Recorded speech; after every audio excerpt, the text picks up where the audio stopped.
Welcome to the UGC EPG Pathshala lecture series in computer science.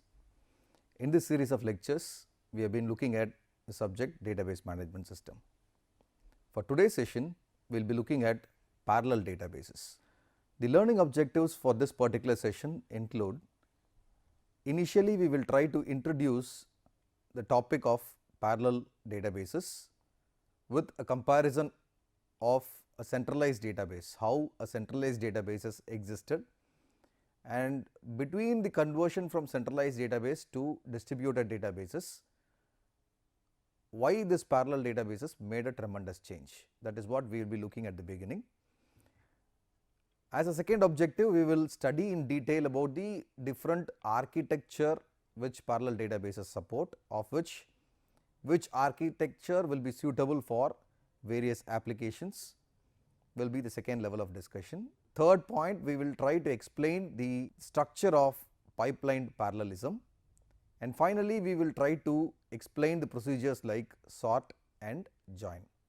Before we understand the principle of parallel databases, we will try to explain from the centralized database. So, whatever the relational database management system conveys to us will be mostly in format of data that is maintained at single site and assumed that the processing of individual transaction is essentially sequential. Say for example, if I am about to construct a database, I assume the database is centralized. In that juncture, this database is getting maintained at a single site. At the same time, all the transactions that are supposed to happen will follow sequentially or one after another. One of the important trends in databases is increased use of parallel evaluation technique. But then if you look at today's world, we wanted everything to happen very immediately. By the time when we insert our card into our ATM machine, it has to connect with various servers and it has to do parallel transactions. So, executing everything sequentially. In case of ATM transaction, things are happening sequentially. If at all we assume it, it is dependent only on that particular machine, and distributed is also connected there. But then there are certain instances where parallel evaluation is also to be done, and this parallel evaluation, when it moves into a distributed data, this word of parallelism is more pronouncing. Now, let us look at the introduction of parallel databases. A parallel database system seeks to improve the performance through parallelization. So, what I say parallel databases is, instead of every independent activity which is happening sequentially, now that I am trying to execute in parallel. So, in case of parallelism, the performance also should be equally important when compared to the centralized databases. There should not be any performance degradation, that is what we are trying to convey. Because of parallelization, we are about to save a lot of time. So, through parallelization of various operations such as loading data, building indexes and evaluating the queries, in case if it is a large query, dividing it into chunks, executing it in parallel over different machines or on a single machine, and which reduces the time constraint. So, data may be stored in a distributed fashion in such a system. This need not be so. Data, we actually wanted to apply this parallelism towards distributed database concepts. So, data will be stored or may be stored in distributed fashion in such a system. The distribution is governed solely by performance considerations. So, if at all this data which has been segregated and has been stored in different machines, I am bothered about the performance consideration is predominant. Hence, parallelism is motivated by the performance considerations. Several distinct issues that motivate this data distribution include increased availability, distributed access to data, analysis of distributed data. in case of increased availability, if you look at the definition of distributed databases that I have presented it already, by distribution I mean the data is segregated and being stored at different locations, but then this storage is just for physical appearance, but then logically speaking the retrieval is from a single machine. So, although it is connected to a single machine, the retrieval is to be that fast. So, at the same time the availability of so many disk spaces is more, because of which parallelism can happen. So, that is what we term it to be like increased availability. So, if a site contains a relation, it goes down, the relation continues to be available if a copy is maintained at another site. So, any time if the database shuts down, in case the same data is getting replicated in another site or it has been redundant at another site, we can easily fetch from that particular site also. So, there can be increased availability of this particular data. Further, this data need not be at one particular site, it can be accessed from distributed sites, from multiple sites, and the query answer to the query need not be from one particular site, it can be from multiple sites integrated to answer to the actual answer that we expect. Finally, analysis of distributed data. We can do an analysis, we can do a procedural study on how the values are to be stored. Say for example, you can have Google web search engine as a very best example. Having typed a specific query, it is not only searching on one server, it is able to search from multiple servers, fetching the data parallelly and able to retrieve, rank and present it to us in a better format. Having done a basic study on the parallel databases, now that we will look at the architecture of the parallel database systems. One of the very basic type of architecture that we wish to build is a shared memory architecture. By the word shared memory, I mean the memory is being commonly shared among different disks, among different processors and so on. So, if you look at this style of architecture, I have a global shared memory which are connected to a disk, and this global shared memory is connected to an interconnection network, or it has been connected through a network, and all the processors are connected to this interconnection network. So, multiple CPUs are attached to an interconnection network. All these are assumed to be the different processors. Multiple CPUs are attached to an interconnection network and can access the connection region of main memory.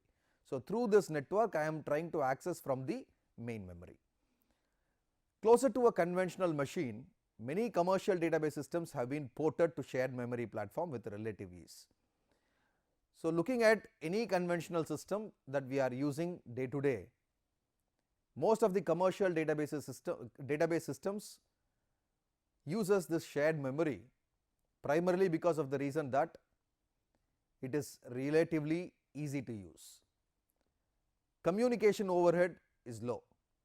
Connecting between two different machines, connecting with the servers is pretty low, because main memory can be used for this purpose and operating system services can be leveraged to utilize the additional CPUs. Not only that, memory contention becomes a bottleneck as the number of CPU increases. If you look at the number of processors, as the number of processors increases, there seems to be a bottleneck in terms of understanding the memory capacity. So, that seems to be one of the disadvantage when compared to the other architecture systems. So, with respect to shared memory, we have certain drawbacks, but there is another architecture which shares disk. If you compare with the previous architecture where we have shared the memory, now that we try to individually project the memory to all the CPUs. So, this is called a shared disk architecture. So, all the disks are tried connecting to a specific network, interconnection of networks, where the processors and the memory are connected. Looking at this particular architecture, parallel database architecture, we call this architecture as shared disk architecture. Here each CPU has a private memory. I have private memory associated with every processor and direct access to all the disks through an interconnection network. Every processor can connect itself with any of the disks via a network.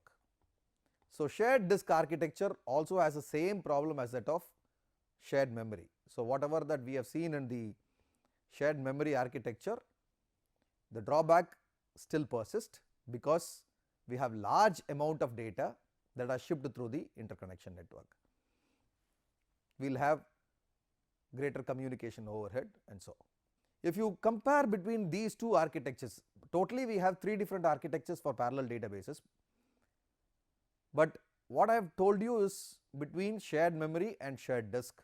If you look at these two architectures, there are few things in common and there are few things that are unique. Looking at the architecture, certain things are unique, but looking at the advantages and disadvantages, most of the things are common. So, the basic problem with the shared memory and shared disk architecture is the interference. As more disks are added, existing CPUs are slowed down. So, as and when I am trying to add number of disks, then the CPUs, the processing of CPU will slow down because of increased contention for memory access and network bandwidth. By where I am trying to connect with the network for a longer period in time, because of all connectivity with the network bandwidth will obviously tend to increase and the number of times I am trying to hit the disk will also get increased. So, even an average 1% slowdown per additional CPU means that the maximum speed up is a factor of 37. So, speed up is a factor of increased by a factor of 37 even if it is slowed down by 1% and an additional CPU slows down the overall system. So, this seems to be the complex of the activity which we find it between a shared memory and a shared disk architectures.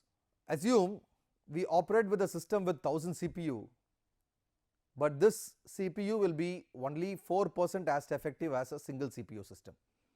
Although we can say that I operate with 1000 CPU machine, but then in comparison with a single CPU machine, the increase will only be on a 4% scale. So, this is not an heaviest increase that we see it. So, this observation motivated the development of shared nothing architecture. So, we moved on from shared memory, shared disk to share nothing architecture, where we do not have any connectivity between anything, so that we do not have to depend on anything. So, best considered for large parallel database systems. This shared nothing is being appreciated and this suits well for large parallel database systems. You can look at this architecture. This is what is called shared nothing architecture. I am trying to connect the disk with a memory and a processor. All putting up together is connected to a network.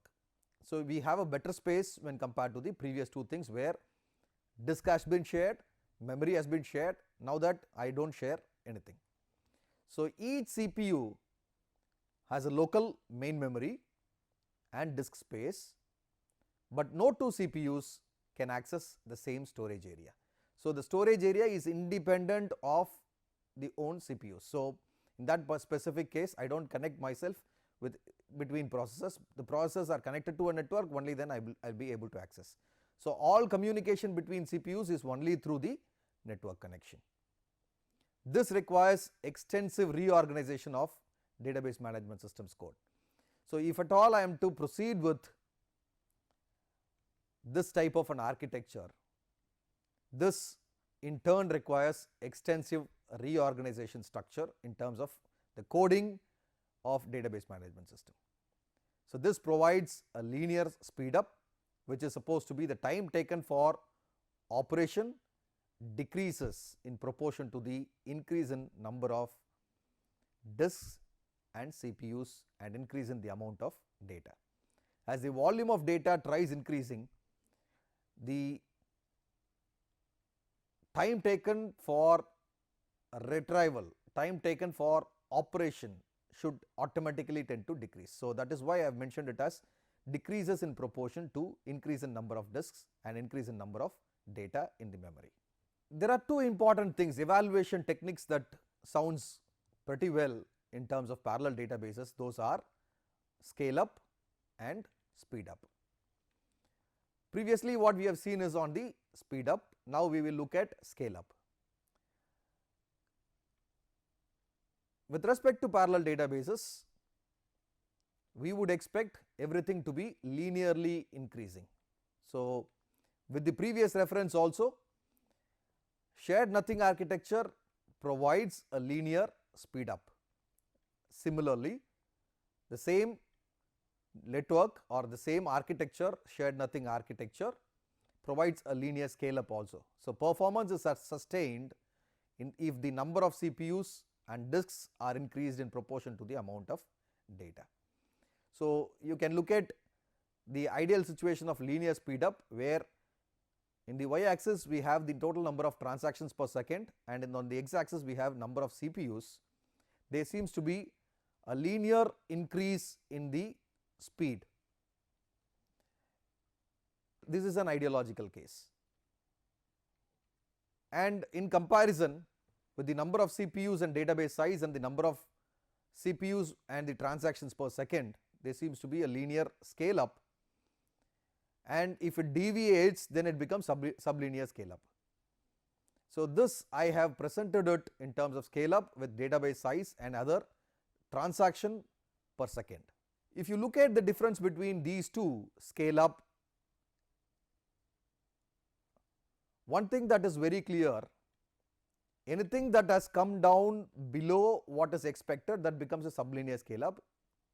If you can look at that in the transactions, whereas with respect to the database size, the scale up has been improvised. Now that we will start looking at pipelined parallelism, which was our third objective that we have to meet. A relational query execution plan is a graph of relational algebra operators, and the operators in the graph can be executed in parallel.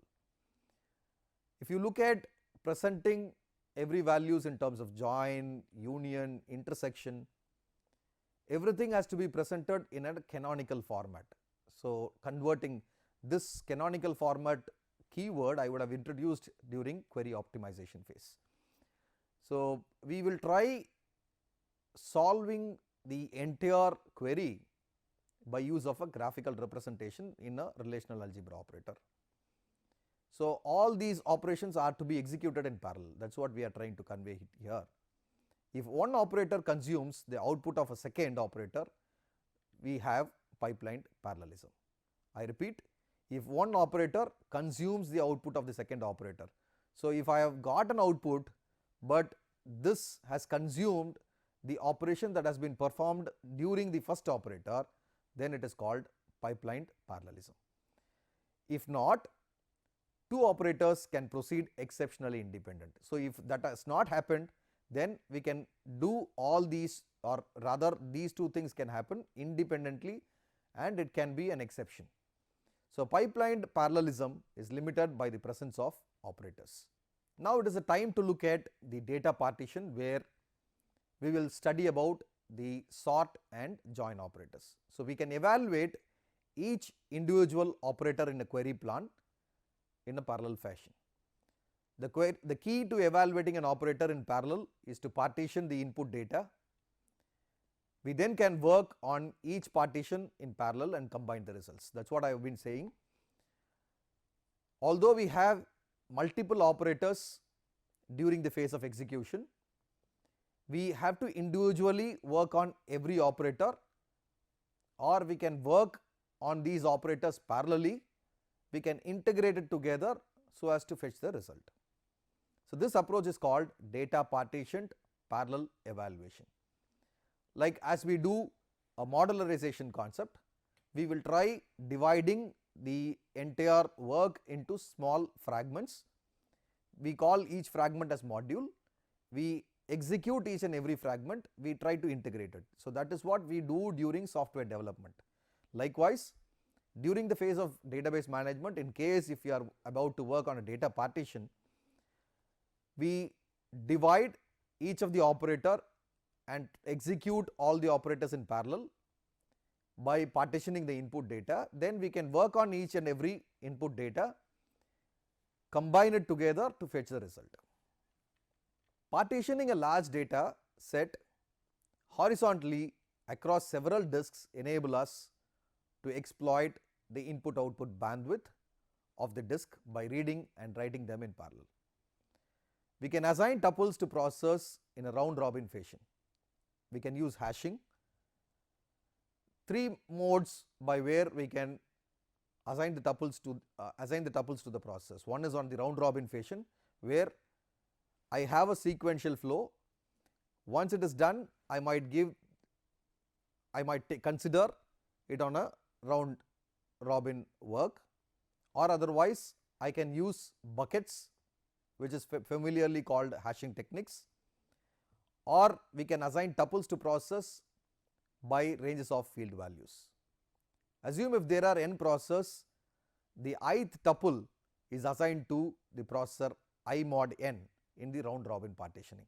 In case of round robin partitioning, if I have n number of processes and if suppose the ith tuple is to be assigned to something, this ith tuple will be assigned to I mod n, that continues together.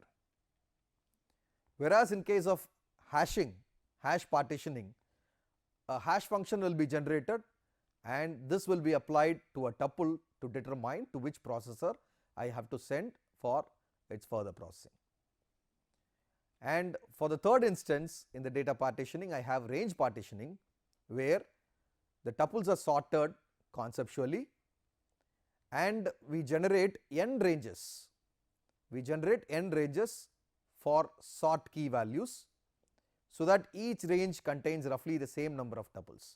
So, we generally try to partition between n ranges. Say for example, n is defined as 10. So, 10 into 10 as fragment we try to segregate it.